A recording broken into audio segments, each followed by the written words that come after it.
Hello and welcome to the Legends of the Wind podcast. I'm Jurri Schenck. Thank you for joining us tonight. I have been waiting for tonight for some time. I am really stoked and excited about tonight's guest and his story. Our guest is Bryan Powell. You'll be seeing him in just a moment. But we originally had him scheduled, but there was a work conflict and we got him scheduled for tonight. And it has been a delight getting his story and helping him, and looking forward to encouraging him tonight. Now, as an introduction to the show, have you ever thought about if your life is like a story? Like, are you the main character in your own story? Have you ever thought about that? Have you ever thought about, what is my hero's journey? What is it that I'm facing? What's my obstacles? What do I desire? What do I want? What gets me excited to come alive? And what do I do when things become hard? How do I overcome? When you're able to think about your life as a story and understanding that you are the main character and you are the hero of your own journey, you're able to overcome and pursue your future. And so at Legends of the Wind, I write prophetic stories for my guests. Most of the time I'd never met them before, and I don't research, I don't interview them. I write the stories blind. And I'm always nervous about every story because each person's different and each situation's a brand new situation every time, every show. I get nervous. And I'm just like, could someone, let's ban this guy. Hold on. This guy, bot. Anyway, so I hate bots. They're all awful people. Anyway, so when your life is like a story, you have the ability to overcome. And you have a sense of your identity and destiny. Now, when we do stories here at Legends of the Wind, I write them blind and I don't ever interview or research anybody. And I love that because I take a huge risk. And I always look at seeing what is their story and who they are and how can I encourage them. So if you've enjoyed this explanation, would you mind hitting the subscribe button if you haven't subscribed already? Please hit the like button as well and hit the notification bell so that you can be aware of future broadcasts. We are trying to grow our podcast. And if you share this video right now while we're live on the show, then you will be able to help YouTube know that we're having activity and get more visibility. Now, tonight's question for our story is, have you ever faced yourself in a time of trouble? I want you to be thinking about that. And so last show, which was this Monday, was Lacey Witzel. And her story was amazing. And her mother gifted her, and her best friend gifted her a prophetic story. And what's really interesting is she didn't know it was going to be a story. She was recently at a conference, and someone was ministering prophetically at her church, and all these friends of hers got ministered to, but she didn't. And so she said, I was so bummed. Well, her mom and best friend gifted her that story, and it was a real hit, and she says it was one of the most incredible experiences she's ever had. And it was also an experience of the prophetic in a whole new way. Now, what I'd like to do is take a quick break. I'm going to show you a little video where other people have received their story and their experiences. So check this out.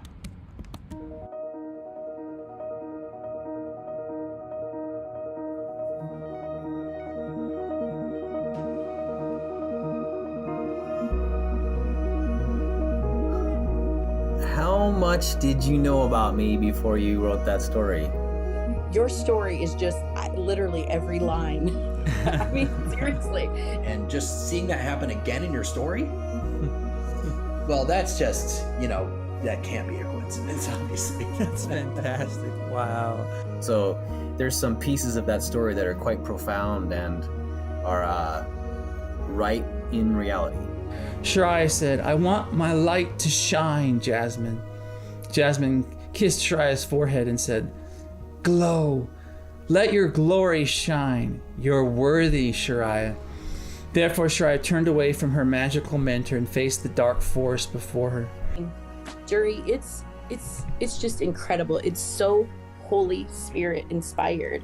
And that's why it moves me to tears, because I just felt like he literally spoke to you. He literally spoke to you about me. Want to know what story you're in? Discover your own tale in books written about you. Imagine a library in heaven that contains books with stories written about you and me. These stories could be in any genre, from fantasy, mystery, action-adventure, or romance. Do you want to know what story you're in? I love that you are using what you have in a powerful way to reach people that's outside of the box. Yeah. You're using your skill set to lower the wall that would keep people from wanting to receive, and you're releasing what you have in a way that can be received by someone who doesn't yet know the love of God. Yeah. And I really commend you for that. It is a forerunning that you are doing. Thank you. You're pioneering it. Yeah. A couple people text me, what does this mean, when I sent them the link. Right. I've never heard of this before. That's right, because I think Jurri's the only one doing it. And I really commend you for it. Thank you. Marcia and Edwin, thank you. Order a personalized, revelatory, unique story to discover the glory inside your heart.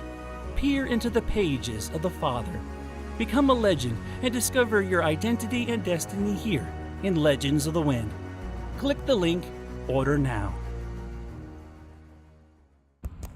Thanks for watching that, guys. So right now, we're in the middle of November, and we have a new special going on for Legends of the Wind. It's a Black Friday month-long special. Typically, a story will cost $250. That counts my time, my energy, my talent. And right now, we're offering a buy one, get one free for $145. So in the description below this video is a link where if you are interested in wanting to receive a prophetic story from me, you can order there. And you can also get another one for yourself again, or a family member or friend. So I would love for you to think about that and encourage you to do that. Now, if you do want to sign up, and you have to sign a couple agreements. One's just a release to be on the program. And if you don't want to appear, we can work with you on that. And then there's, of course, a contract basically giving us permission to publish your story. And also, if you do gift it for someone else, please, in the additional information box, make sure you write their name and email address. Now, if you don't know who you want to do at the time, you can still contact us later once you figure out who your gift is going to. Now, not only that, we have some amazing stories there. Alisha, my wife, does amazing artwork. These are illustrations for the covers of people's stories. These are one-time prints. They're keepsakes for the people. And they can do hardbound or softbound. And we've had a lot of people want them. This is so cool. So Alisha does these designs for their story. And your story is inside along with some other information. And I would like to encourage you to check that out as well. Now, also, in the description below is a link to Alisha's website for Alisha's Imaginarium. She just got these in. This is her lion painting. And we got all sorts of different shirts and other products for her lion image. And you can check out her other art there too. So thank you very much. Now, if you've read our book, it's the last thing. This is volume 1. This has 20 prophetic stories in it. And these are amazing, rich adventures that contain a lot of revelation and insight. And they're so full of the love of God. So check it out. Now, enough of the business. Thank you, guys. I'd like to introduce my guest. His name is Bryan Powell. So, Bryan, I'm about to bring you on. And there you are. How are you doing, man? Hey, guys. Cool. So it looks like we got some friends of yours on the chat. We've got Edwin. Edwin says hello to Lila and Becky. Jackie Blackburn is here. Marcia's here. Alisha and Kylie are here. Mike Smith is here. Deborah Hunter is here. So everyone's saying hi to each other. They're all saying hi to you as well. So thanks for coming, guys. Hey, guys. Cool. So why don't you introduce yourself to the audience? Hi, I'm Bryan, as most of the audience knows. I've been having a steady walk with God for like 5 years now. Battled a lot of crazy stuff over my lifetime, and just finally the right things hit at the right time. met the right people, Marcia and Edwin, Becky and Lila, different people that have been instruments in my life to not only help bring the word of God, but to keep me on that track where God is the foremost and important part of my life. I can get sidetracked real easy and with work and life and other things, addictions, and I can just get whirlwinded into a whole different situation in my life. And they, especially Marcia and Edwin, whether they know it, whether it's a daily basis or every couple months, sometimes when we get busy, but they really, just knowing they're in my life keeps me really grounded. Wow. Wow. Yeah. It's great that you have such a community and support for your situation in your life. That's amazing. I mean, how much, there's so many people that are alone, right? And it's so fortunate to hear that you have such a good support system. That's necessary to really survive, isn't it? Yeah. Not only survive, but to thrive, Mm-hmm. This world these days, it's so easy to just get caught in the running of the world, and caught in the world, Mm-hmm. and become of the world instead of navigating through it with God. Sure. If you don't have the right people in your corner, it can be a whole different path. Yep. So That's yeah, true. I'm blessed with the people I have in my life today. Brilliant. So why did you request a prophetic story? Well, Marcia got hers done, and she really, for days, she was like, "You got to watch this. You got to watch this. You got to watch this." And then when it happened, I felt that. Does anyone else ever get that feeling when something happens in your life and it's from God, but it's one of those situations where it just, the hair on your arm stands, and it's just, you can almost feel the wind of it. It gives you that feeling where you just know. Mm-hmm.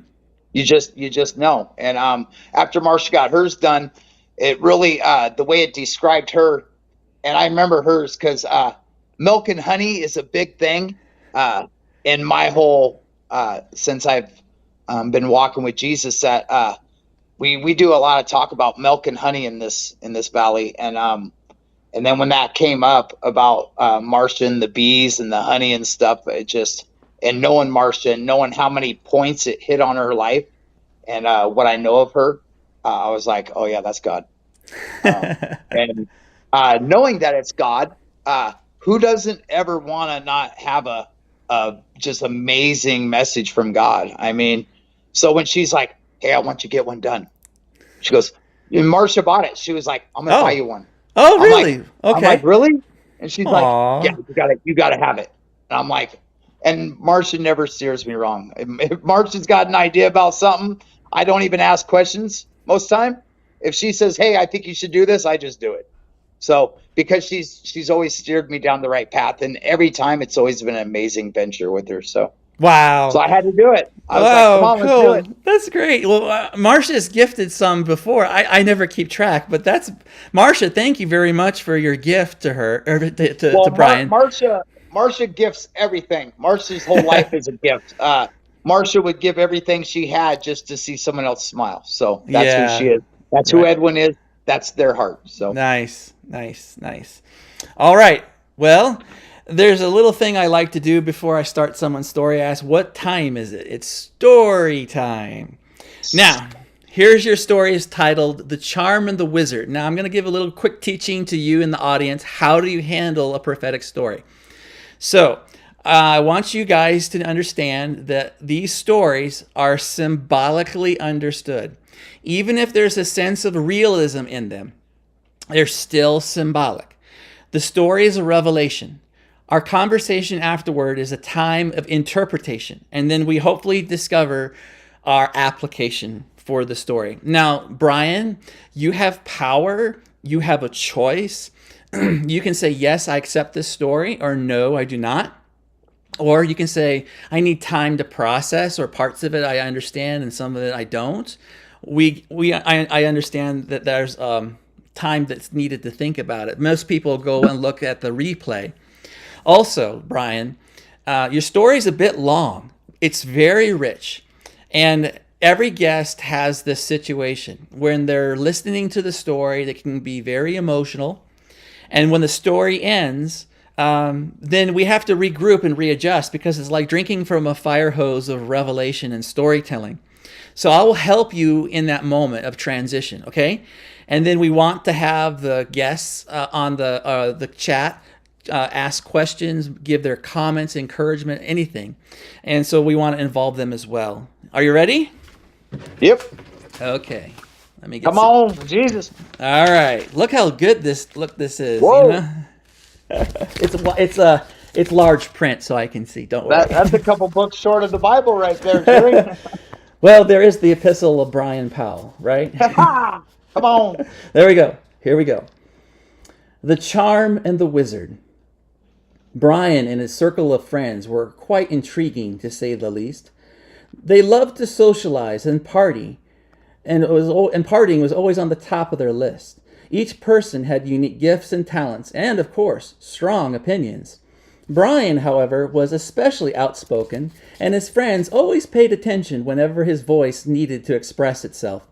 There was an authority and wisdom he carried, yet there was a distinct sense of humor that made everyone love him. This charming personality drew many to his side, and his passion for connecting hearts to hearts was always at the forefront of his mind.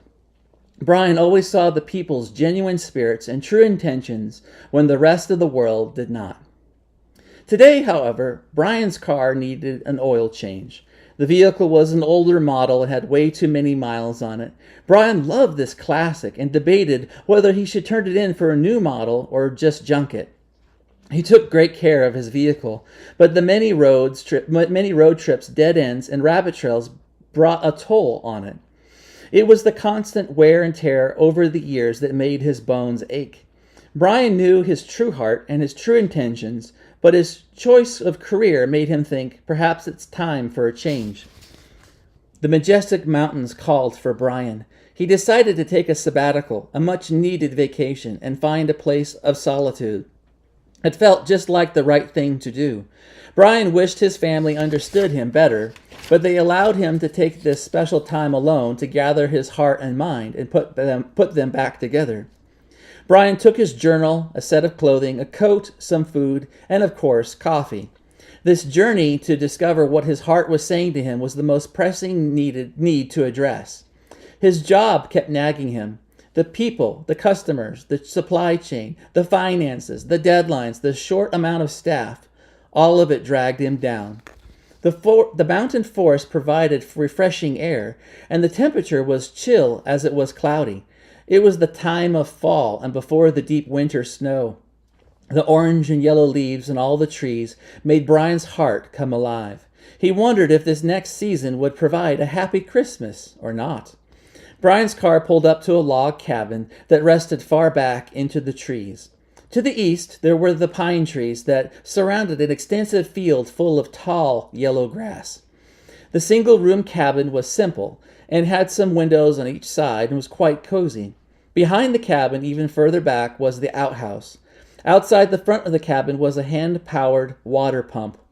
Fortunately, there was electricity that came off the power lines that followed the highway up the mountain pass. This would allow some lighting to turn on. All Bryan needed to do was to chop some wood and get the fire stove piping hot. Bryan had everything set up inside the cabin, and he grabbed an axe at the front door. He took some logs and started chopping. The afternoon light made a golden-orange glow in the sky above. With every blow that split the wood, Bryan thought about the decisions he made the past few months at his job. The meditation of chopping wood opened his eyes to another realm. In fact, Bryan's spiritual ears opened up with each chop and clunk of the falling wood. The power and motion of his arms and breath made Bryan feel as if he was opening a door to another world. Swoosh, crack, thud, thunk. The pieces of wood splintered and fell to the ground. Bryan placed a log and raised his arms. Just as he was about to swing, he heard the cries of a child shout out. "No!" hollered a young boy. This sudden interruption almost made Bryan think he was having a heart attack. He stopped the axe and set it down. Bryan looked at the fresh split wood and then around the area. He heard the cry of the boy, but didn't know where the voice came from. Thinking he was going crazy, Bryan raised his axe to make another split. Crack! The boy's voice cried out again. "No!" This child's cry frightened Bryan to the core. "Who said that? Where are you?" Bryan moved around the area in front of the cabin to look and then peer into the trees. All around, he scanned the bushes, stepped through the forest. Bryan's nerves made his hands shake. He was supposed to be alone and find himself. Bryan shook his head and said, "This is nuts." He peered at the pile of wood and determined it was enough to fuel the stove for the night. This would keep him warm. Bryan went inside to make his dinner. The stove was now piping hot, and the meal satisfied Bryan's stomach. He sat in his chair and looked out the window as the sunset made the tree's shadow stretch across the field to the east. Bryan grabbed his journal from his backpack and clicked his pen to write. Bryan looked up again at the field to the east and gathered his thoughts. He needed to write. Just as he was about to put pen to paper, suddenly there was some movement in the tall grass off in the distance. What was that?" Bryan asked aloud as he sat up. He squinted his eyes and looked harder. In the field there was a small pointed hat that ran through the field of grass, going from the right to the left, and then disappeared into the trees. And then moments later it would return through the field closer to the cabin, rushing from the left to the right. This pointed hat seemed to make a zigzag crossing through the tall grass. Bryan didn't understand what he was seeing. Bryan leaped to his feet and ran out of the cabin. He grabbed his axe and held it up. The tiny little hat in the tall grass came his way. Bryan steadied himself in fear as the movement of this strange pointed hat terrified him. Bryan shifted his feet and got into a swinging position. The pointed hat reached the edge of the grass, and in an instant out of the field popped out a little boy, about 6 years old, wearing a wizard hat. Bryan set down his axe and backed away. The little boy removed his hat and bowed to Bryan and said, "Welcome." Bryan stammered his lips and replied, "Hello? Who are you?" The boy put back on his blue wizard hat that had some stars and a crescent moon and smiled. With his cute little boy voice, he said, "I'm Bryan. I know you." The little boy's words confused Bryan and startled the adult, who still gripped his axe, and said, What do you mean? My name's Bryan too. You know, Bryan. Exactly, claimed the boy. The child ran up with a huge smile on his face and reached out his hand to the adult Bryan. They shook hands. The tall adult Bryan had the strangest look on his face while the child vibrated with joyful energy. The boy asked, "Can we go inside and have some hot cocoa and coffee?" He headed to the door. The adult Bryan said, "Sure," as if it was almost a question. He followed the child, who already let himself in. Bryan took a sip of his hot coffee while the child, wearing the wizard hat, held his mug of hot chocolate with both hands wrapped around it. The boy hummed and gleed. "This tastes so good. I'm glad you remember how Mom made this," said the boy. "Mom?" "Yeah, she always made the cocoa with milk, not water. So much better. It's rich," smiled the boy. Now, the adult Bryan was about to completely freak out. Inside, he was shaking, but he did his best to contain himself. He would not allow himself to melt down in front of a boy, and he would never allow anyone else to see his fear. But this was reaching the limit. The adult Bryan asked, "So, why are you here? Don't your parents miss you?" "I'm okay. I'm just here for you, Bryan." Bryan shifted in his chair and tried to cross his legs to get more comfortable. It wasn't working, so he crossed his legs the other way and sat further back in his chair. Even his lower back ached. "I've come to ask you some questions. You came here to find the answers. said the boy with a sparkle in his eyes.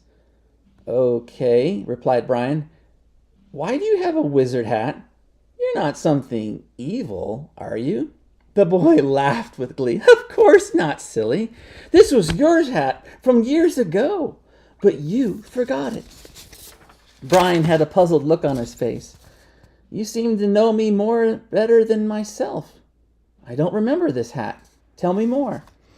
The boy took off the hat and held it up. With joy, he turned it around on his pointed finger from the inside, spinning it faster and faster. The stars and the moon shone bright light as they spun. The beams of light and their rays flooded the room with incredible glory. Energy pulsed and flickered as the pointed hat acted like a strobe light. Little Bryan smiled with delight. The adult Bryan held his hand to his eyes as the glow grew brighter and brighter. Everything went all white. A gentle wind blew in adult Bryan's hair. The glowing light faded away. The scene dissolved into a nighttime setting. Adult Bryan's eyes focused, and as things became clear, he found that he and his younger self stood in the back of a drive-in movie theater. Tons of cars parked in the field and had little monitors hanging in their windows. Many waitresses hung trays full of popcorn, sodas, and hot dogs around their necks and wandered around taking orders. The movie screen showed previews and cartoons before the major motion picture. Bryan's eyes opened and delight was all over his face. Oh my, I think I know this place. Little Bryan said, Yep, it's Walt Disney's Fantasia showing tonight. Adult Bryan looked down and asked, Really? Cries came out of the car near the duo standing in the back. This sound gained adult Bryan's attention. He stepped closer to get a view. The car windows were all down, and in the back seat was young Bryan crying. His father and mother sat in the front, arguing. Little Bryan wore the wizard hat with the stars and crescent moon on it. It was the same hat design Mickey Mouse wore in the animated film. The father's and mother's words were too foul to reveal in this vision. They were full of anger and misunderstanding, hatred and bitterness. Awe and wonder of the animated film contrasted with the sour expression on the parents' faces. The words of his parents broke little Bryan's heart. This memory wounded his soul. Their fighting disturbed the other families in the cars surrounding them. The row increased in anger and venom. One man next to Bryan's family's car yelled out, Quiet down! We're watching the movie! This declaration made Bryan's dad burst into rage, and he slammed open the driver's door. Dad charged over to the other car and yelled at the man. The man's wife was at the passenger door and held still as Dad screamed past her face. This was too much. In a flash, the two men were in a fistfight. Little Bryan watched in the back seat as his father lost the fight, with blow after blow. Soon the dad lay on the ground on his back, while the other man pounded him over and over. Little Bryan covered his eyes with his wizard hat. Adult Bryan watched the whole thing, and tears fell down his cheeks. He lowered his head in shame and closed his eyes, shaking. Instantly, adult Bryan and little Bryan were back in the cabin. The 6-year-old finished the last swallow of the hot cocoa and set it down the mug on the table next to them. The boy said, Do you know why I'm always so happy? Adult Bryan sat on his leather chair, shaking as the vision still gripped him. He shook his head. The boy said, I'm happy because you've learned to love me. Right now, you face a significant challenge. What do you do with your life and your career? You came here to find answers. I came to ask questions. What questions? Asked the adult Bryan. The boy said, You, Bryan. Why does everyone love you? Why does your charming personality draw everyone in? Why do you make the room light up when you arrive? Adult Bryan was asked with almost desperation, Why? Because you use that charm to defend and protect yourself. But I have another question. The adult Bryan leaned forward, seeking the wisdom of the child. What do you want? Do you know what makes your heart come alive? Think about this. What is the thing deep inside of you that never goes away? and in fact is surfacing more and more as your heart seeks and ponders. Maybe this is the thing you need to pay attention to, right? The adult Bryan nodded his head. I think you're onto something. The young Bryan sparkled. He said, you can still be charming. You just don't have to hide anymore, Bryan. The boy paused and then looked into his older self's eyes and said, I love you. What Dad did was shameful and wrong.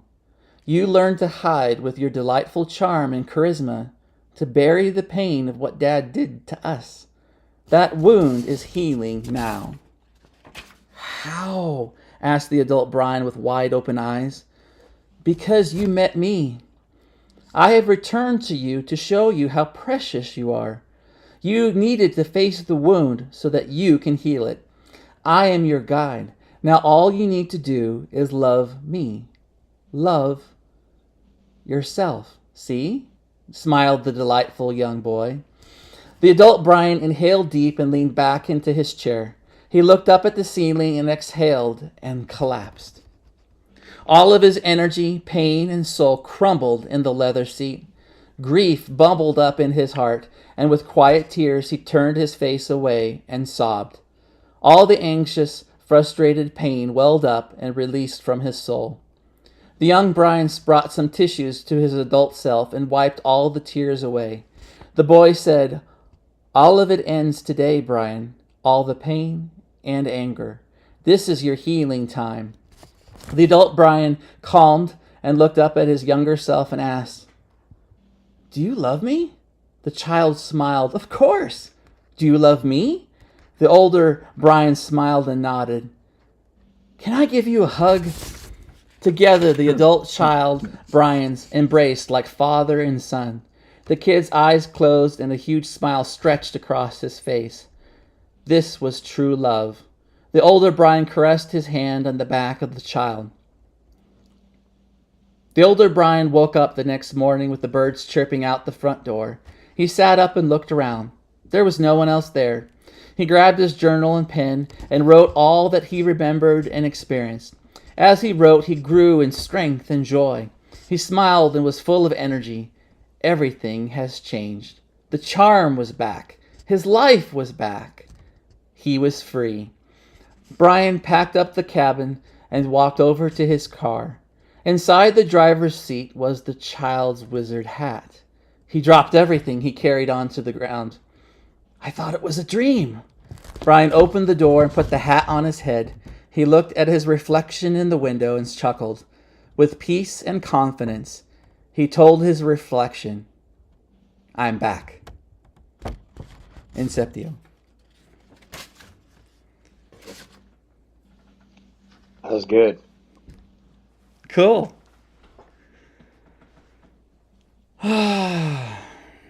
Well, we have a couple comments here where we can transition, okay? Edwin says, let's see here. Bryan is always speaking his name, and when he meets someone, say B-R-Y-A-N, or Ryan with the B, he'll say. And then Marcia says, I always have said Bryan lights up a room, and everyone knows when Bryan is there, exclamation point. And then Edwin says, I definitely agree, Bryan is charming. And he also says, wow, that's cool. So how you doing? Oh yeah, that's some tough stuff. Yeah, it is. You know, in 4 days, I have 5 years clean and sober, and Wow. yeah, and I take that whole I take that whole as my addiction, and one of the things, so I used as a child early on in life because there was my parents loved me so much. My mom loved me, my dad loved me, my dad provided for me, but they both also drank a lot. They both also fought a lot. Mm-hmm. And a lot of times it was happier to be gone. It was easier to be gone. And so I started into my addiction real early. And then before I was 21, my dad died. And then so I got to live my life, and where most people, where they made that transition, even if they did kind of were a little rebellious right out of school, a lot of people made that transition and then started into adulthood and into working and having a life. And I just kept using. Probably because I didn't have the I didn't have my dad there when I really needed him. Mm-hmm. See, all the way growing up, where I chose not to use my dad while he was there growing up, for whatever reason. And then when I really needed him, he was gone. And then I felt pretty bad about not getting the chance to have my dad growing up. I mean, it's hard growing up and having things that only a dad can show you and teach you and be there for and walk through with you and teach those lessons and not have them there. And so I think a lot of my problems with my addiction when I was young was I never really loved myself. And I always was the class clown. And I always, the way I got out of myself and got people to like me, because I didn't think anyone would like the real me, was I was loud and I was funny and sometimes too funny. I have people at church and at work. It's funny. So I have people at church that call me extra, and then the guys at work call me extra. And it's two different kinds of extra. One are calling me extra because I love Jesus so much. They're like, you're just extra about it. And then the guys at work, they call me extra for a whole different reason. They haven't even told me why but it's funny that they all call me the same thing. It's always extra. Wow. And so yeah, a lot of that hits home. Coming up on 5 years is what it took for me to get that 5 years. Because I hit a point where I didn't love myself right out of school. Mm-hmm. And I used. And then my dad, when he died, I didn't love myself anymore. I still didn't, well, not anymore. I didn't give my chance to start loving myself. And then when my kids were born, I spent a lot of time not in their lives because I didn't love me. Why would they?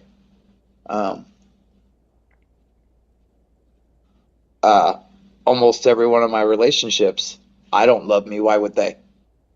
They'll leave. Dad left, even though it was out of his control, but he left. And so it's been a real hard battle for me all the way through my life to allow people to get close. Mm-hmm. Because the closer people get, and the more that I depend on them, I just don't. For a long time, I just didn't. I didn't have it in me for someone to that I needed so bad, like when my dad left, Mm-hmm. to leave.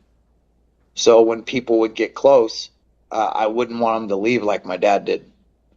And mind you, it wasn't my dad's option to leave, but I needed him. Mm-hmm. I was at a point in my life where even though we were butting heads and working together and he'd be like, hey, you need to do this. And I'd be like, there ain't no way, you're crazy. But then when he's gone, you realize that there's a whole bunch of life lessons that I didn't get taught. And so yeah, I spent the whole rest of my growing up using, because I just didn't love myself, and I didn't want to allow people to get close to me. Wow. It took a long time. And then this last 5 years, I've finally done that. I've allowed people to get close to me. And even with the option, knowing that people have the choice to go or to stay, I've still allowed people to get close to me. I've allowed to actually be who I am with my kids, and who I actually am with my friends. And I've opened up that part of my heart. I heard early on that the part of my heart where the part of my heart that I'm not allowing people to see is the part of my heart that I use to love myself. So until I start letting other people see that part of my heart, I'm not going to see it. And because I'm one of those other people. I hid myself for so long. Mm-hmm. And if that makes any sense. Yeah. So yeah, there's a lot of this that hits home. All except for the part about Dad getting beat up. I can remember several times where there was fights, but there was times where I was like, oh no, this is happening. And but it was always Dad. It was always Dad on top. Yeah. But I was wondering if the fight thing with your dad in the story and the other guy was literal or anything. But remember, these are symbolic things too. So, yeah. So I think that the issue of the conflict that your dad instigated or created, the end result is the fruit is of shame. Yeah. So it doesn't mean that your dad actually got the crap beat out of him by someone else. What it really was is that the relationship and the conflict involved shame. And that's when you lowered your head down. So that was the fruit of it, like I said. So let me jump into some of the comments here. So people are saying, let's see, Marcia says, you are so incredible, Bryan. Congratulations for living a life of freedom in Jesus. And then Mike Smith says, Bryan, you're an amazing person. God loves you, and so do we. Deborah Hunter says, you surrendered your heart to his call and took the step into his waiting arms, and something wonderful happened inside you. And now you are embarked on the universe's most glorious adventure. Nice. Come on. Yeah. So, if you don't mind, I'll ask some questions. So can you, anything specific in the story that touchstones in your heart? Besides the loving yourself, you talked about that significantly. Well, I think the whole car, and I jotted that down, is so the whole car thing and life thing at first, I felt like it was addiction, right? And then later and then when it said about the when I went on the journey and I went to the cabin, Mm-hmm. I really feel that the cabin was a symbolic where it said I packed up my stuff and just took a few things, necessary things. Mm-hmm. And the kids were like, or my family, but I took it as my kids were like, yeah, hey, you need to go. This will be good for you. Mm-hmm. That felt like treatment to me. Okay. Cool. My kids came over from Moses Lake, one side of Washington, and went to the other side of Washington and told me That's how I ended up over here. Get in the car or don't ever talk to us again.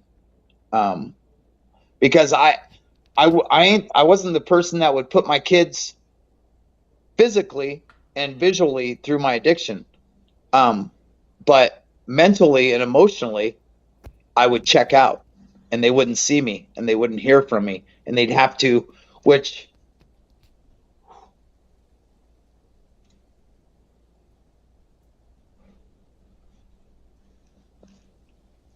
I would imagine would be even harder because they have to go through all that worry about what's actually going on in my life and is he alive? And even the last time in treatment, my daughter, God bless her heart, that I calling her, and finally my counselor called me into her office one day and she's like, "Hey, your daughter called back." I was like, "Really?"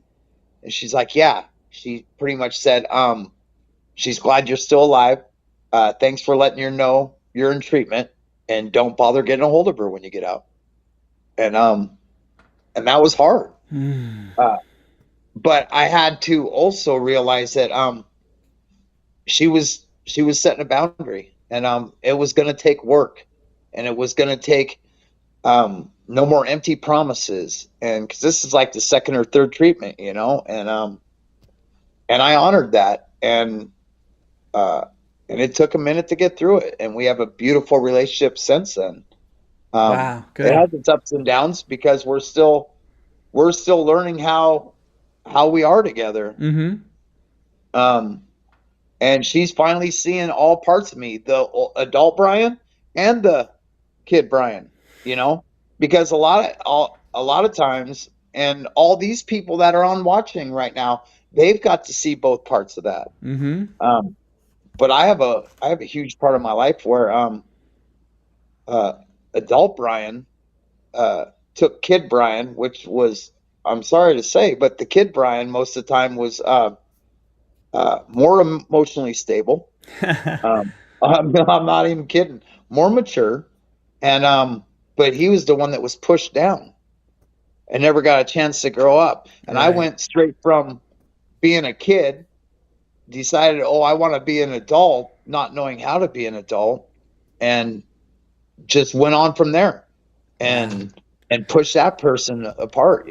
Wow, it's interesting that you say that your younger self, you remember him being more mature or more confident. The story is that, isn't it? Yeah. It's like this little boy, 6 years old, is helping you, and it makes me think of a question that Marsha just asked. Has there anything come to you from Bryan when you were 6? Is the age 6 mean anything to you? Or if you maybe remember, I don't know. And that's the thing, Jurri, is I feel robbed. Yeah. Go there. Talk about that. You can do it. It's okay.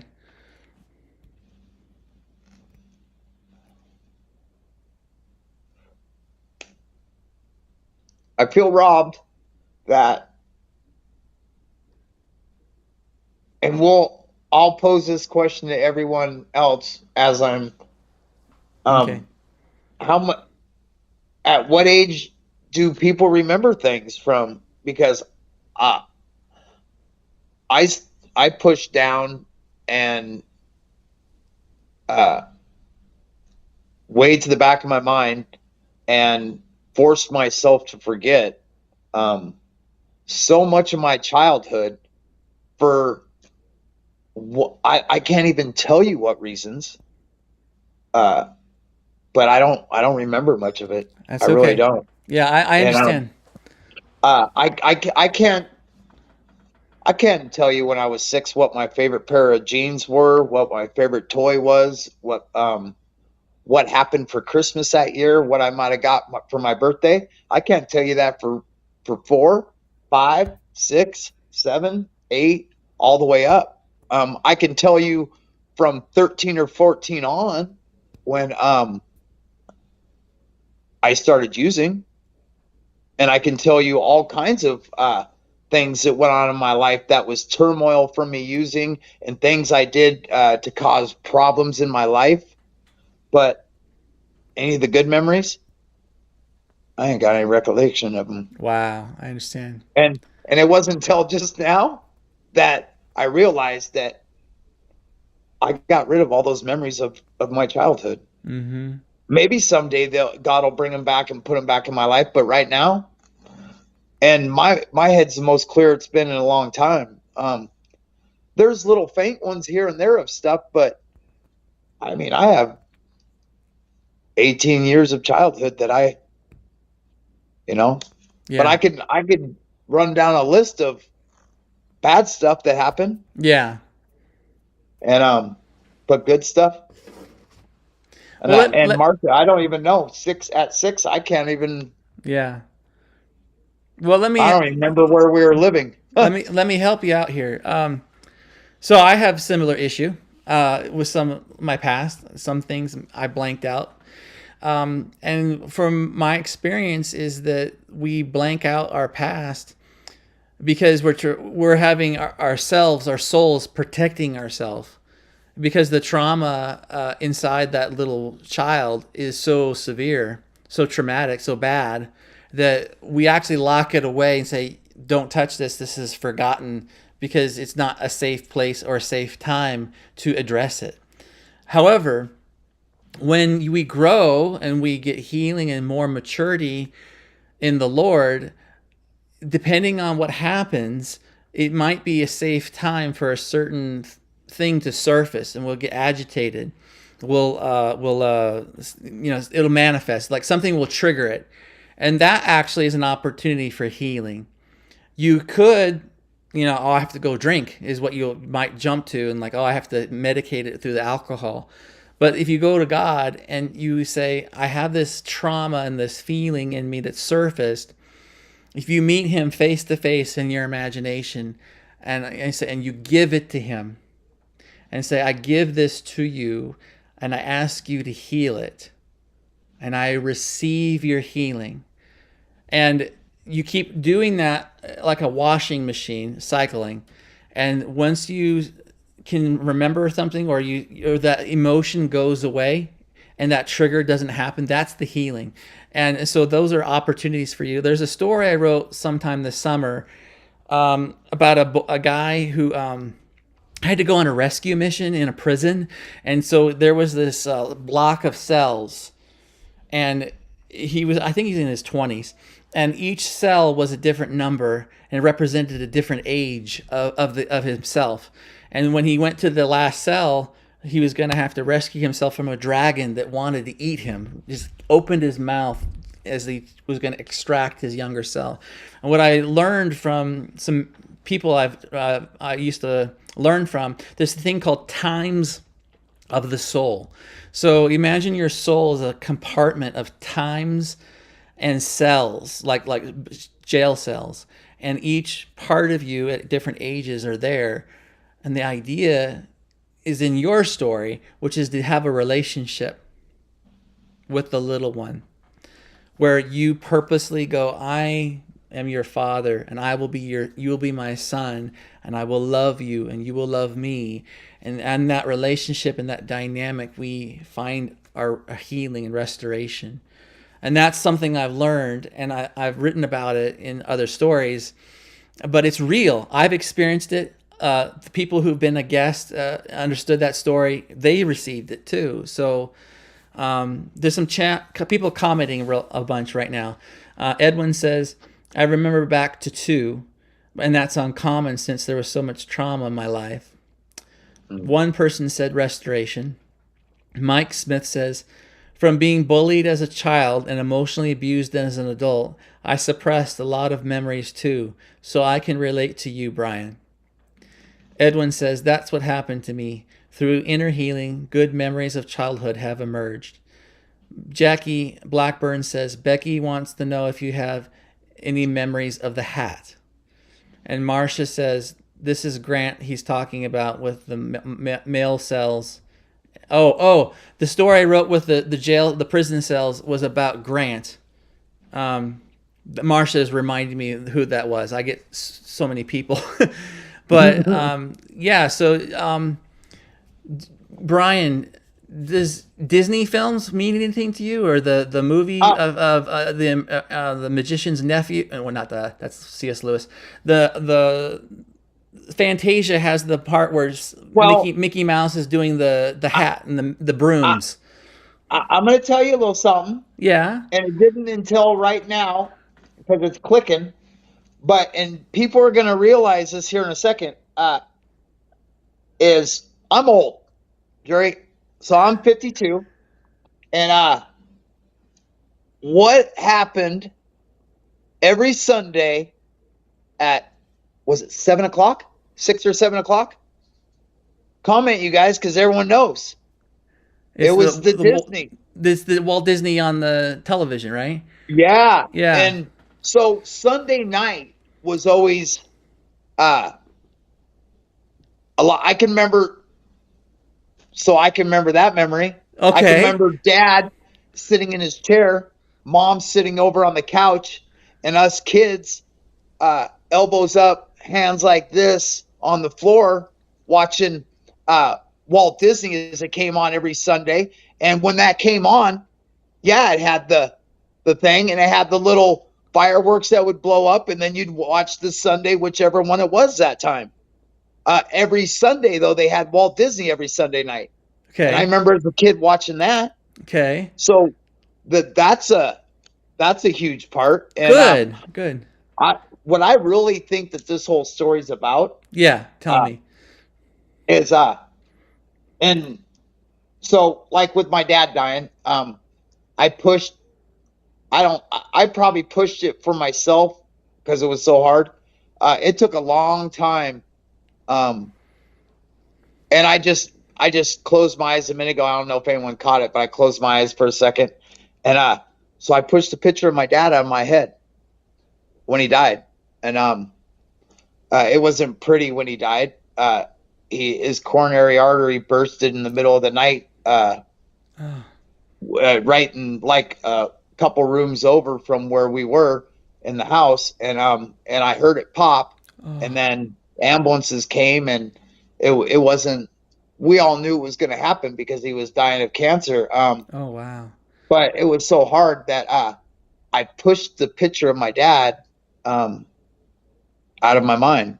But I just got to close my eyes and I got to see him, Mm-hmm. So I can see that picture again.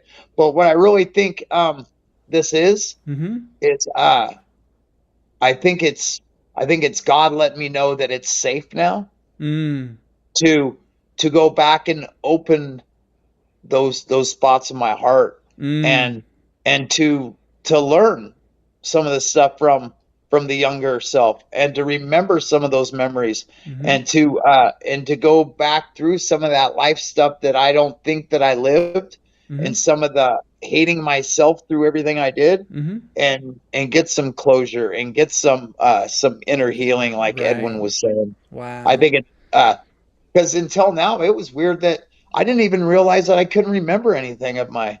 Wow. And then Becky brings up the the Walt Disney hat and the rest of it, and then I get that memory. I get that memory of my family all sitting together in the living room on a Sunday night before school the next morning and watching it. And most dads don't want to sit and watch Disney Channel or Walt Disney, but I remember it was something that we always did as a family every Sunday. So that's a blessing. Yeah. There's all kinds of presents to get out of this, and I know That's great. I know God's going to keep downloading. So Good, because there's a lot of, like you said, there's a lot of things that unpack here, and I will be emailing you your story. You just said something really crucial and key, which is that maybe it's God saying to you, it's time, it's safe, it's okay. yeah, And I think that's huge for you to declare that and own that. One thing I want to encourage you with is that we have to have a relationship with ourselves. This isn't narcissism or or a split personality. We need to know how to honor ourselves and how to speak to ourselves. And then when there's garbage and things that surface, there's a way we can deal with that. And so I think that your story, with you saying it's an opportunity to safe now, you can use your imagination, guided by God, to have interactive relationship with the little wizard. Do you remember, what's the title? The Charm and the Wizard, the Father and the Son, the Adult Bryan and the Little Bryan. That's the title. Okay. Yeah. And I didn't know what that meant when I got the title at the time. So you are the adult Bryan, who's charming and, in recovery, you have great victory and you have things. And now it's time to meet the Little Bryan, right? And it's weird. Yeah. And it's weird, Jurri, because you made a comment about water. And I was like, is he going to start talking about water? Because God, and I don't know, and it'll come out to me, and I'm sure Marcia is going to get some dream or some word here before in the next couple days or tonight.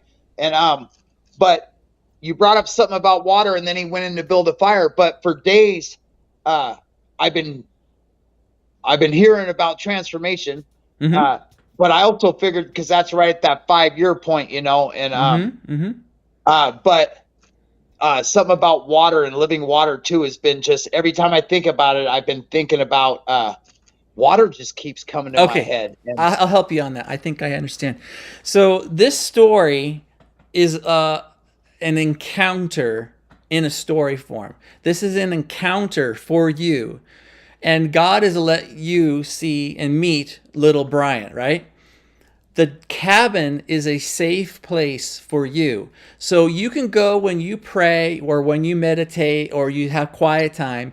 You can take this story and imagine it and go to the cabin and be there and do business. The water pump. The water pump is in front. Yeah. Okay.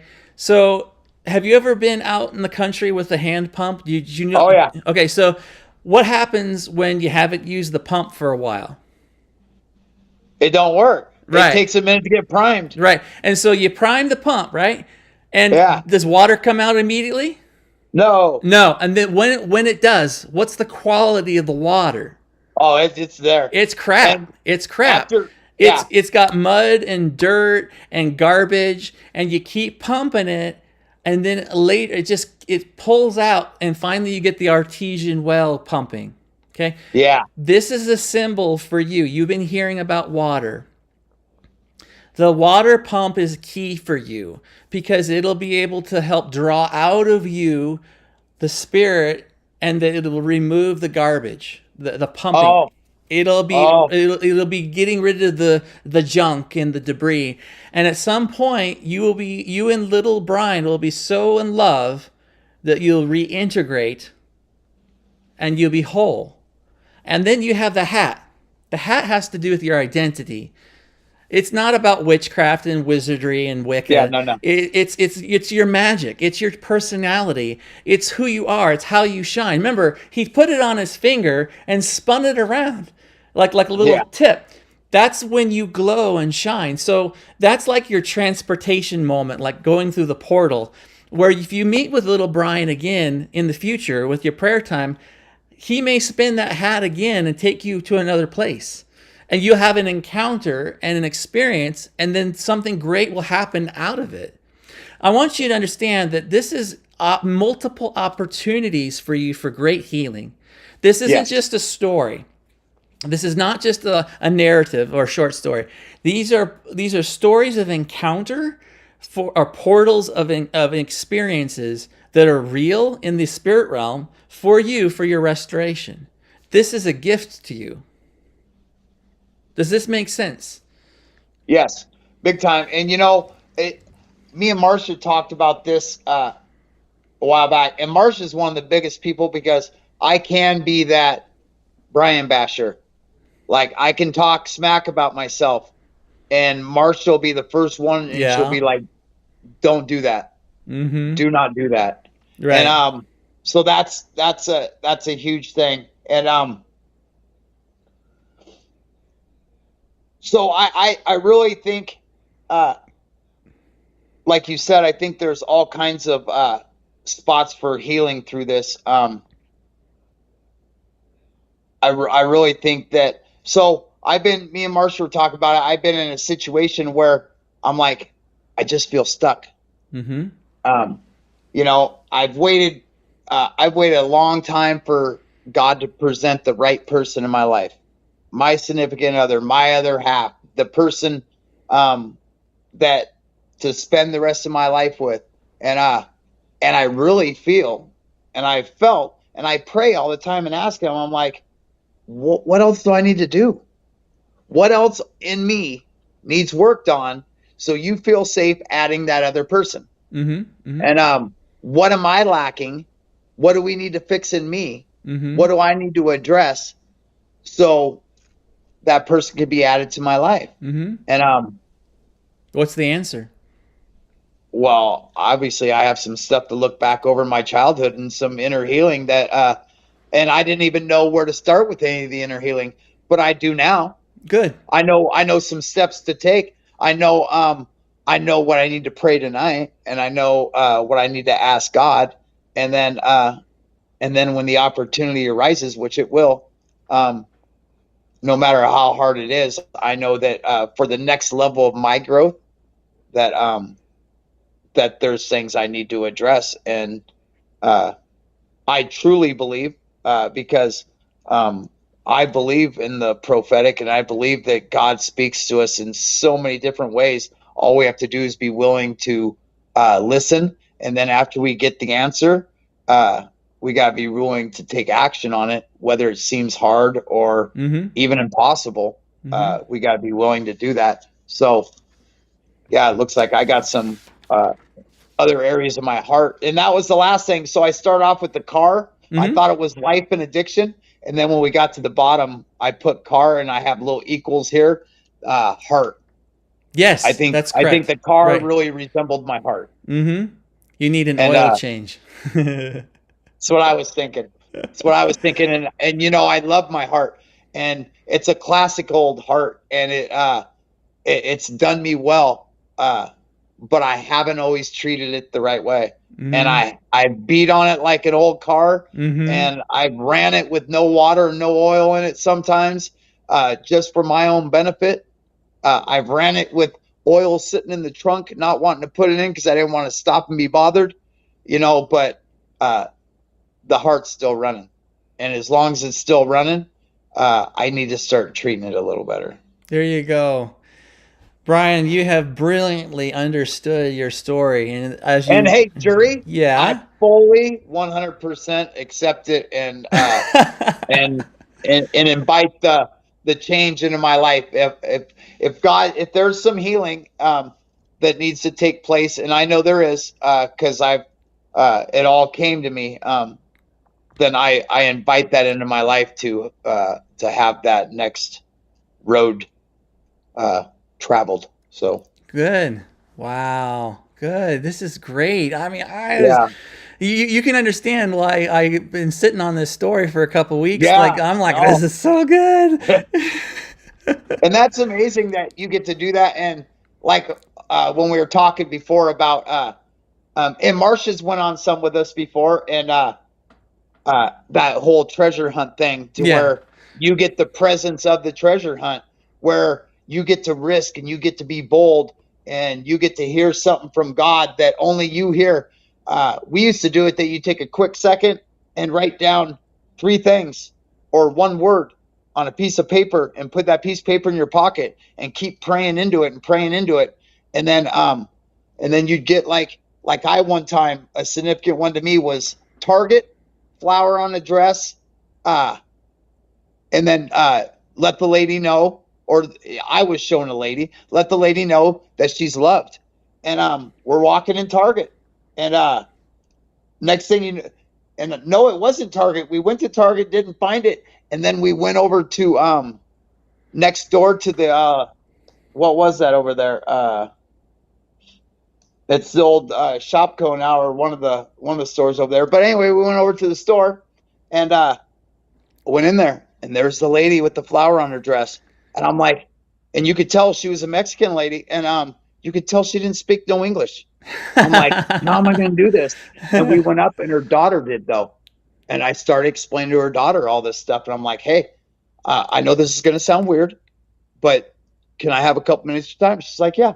I'm like, God showed me someone in a flower on their dress or on their shirt and wanted me to come and tell them that God said that he loved them and that everything was going to be okay.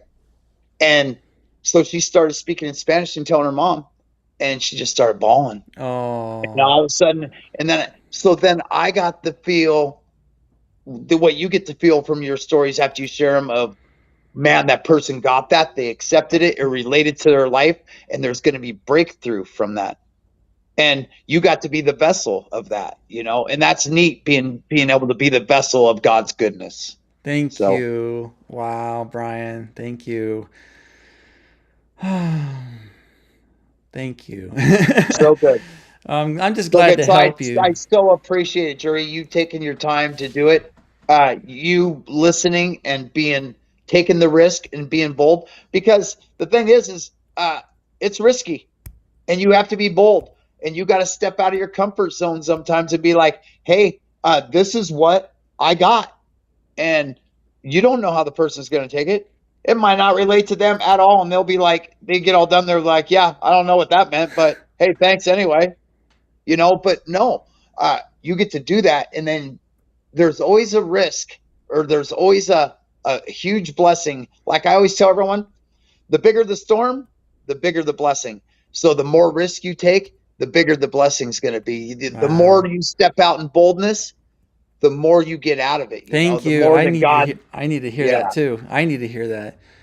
You know, we're my wife and daughter and I, we're expecting big things coming up. That's going to be huge risk, and I see this podcast as training ground for me. You know, Good. and taking and getting experience in doing this, and so it's just you go up to another level of difficulty, you know, and overcoming, you know. So yeah, thank you. I appreciate it. And the thing, and something I want to pray into that whole thing with you, Jurri, is that exact thing, is that you're going to have people that like it, and you're going to have people that don't like it, and you're going to have to keep stepping out in boldness with that, because even if you have people that don't understand what you do, there's people that God wants to understand what you do. Yeah. So it's really important that you keep doing what you do, because even if you only reach one person and they feel the love of God, you did your job in his eyes. Thank you. But there's so much to do, you know, and you're always going to have the skeptics and the scoffs and the people that there ain't no way and that don't relate, and somehow he looked at something. But no, stay risky and stay bold. Thank you, Bryan. Wow. Yeah. Thank you very much. Well, I guess we've done a really good show, Bryan. Thank you.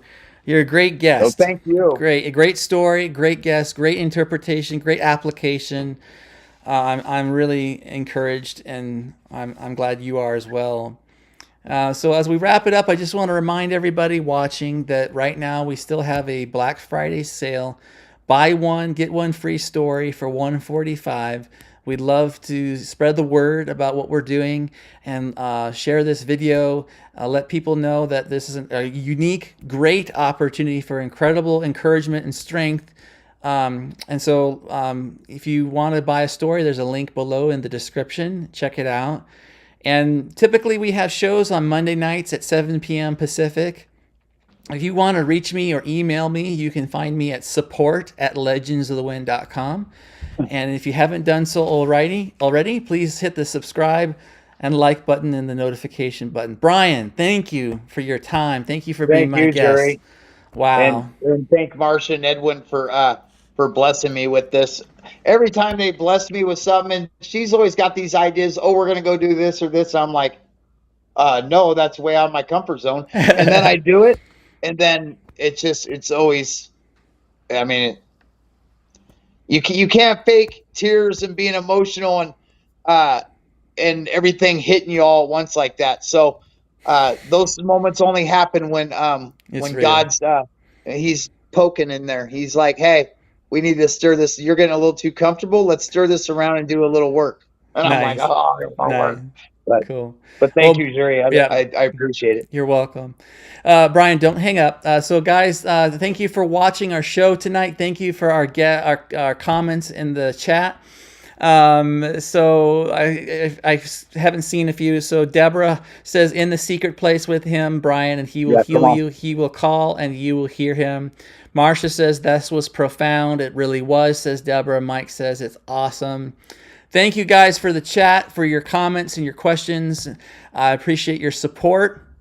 And we'll see you on the next broadcast. All right. Thanks, guys. Have a good evening.